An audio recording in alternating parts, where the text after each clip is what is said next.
hindi ako naniniwala sa existence ni God because I grew up in a very dysfunctional family. Hiwalay yung parents ko.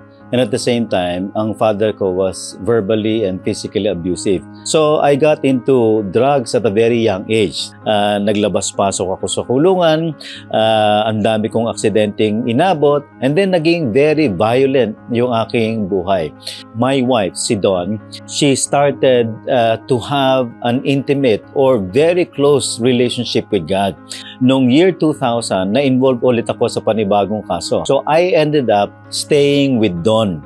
So, nung nandoon ako kay Dawn at nagtatago ako, wala akong mapuntahan kung hindi Bible study.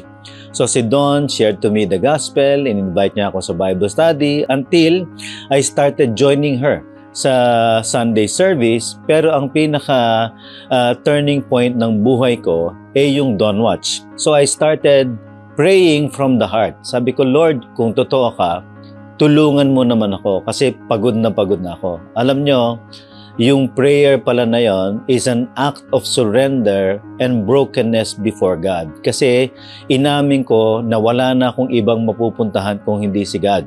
Alam mo, hindi ko na-imagine na yung isang kagaya ko na walang pag-asa sa buhay, naging napakagulo ang buhay when I had an encounter with the Lord. Napaka-gracious sa akin, and now God has been using me and my wife to bring encouragement and hope sa maraming mga mag-asawa na about to give up. And not just that, by the grace of God, the Lord allowed for us na makatulong sa pagplant ng mga churches, especially in the Metro East area.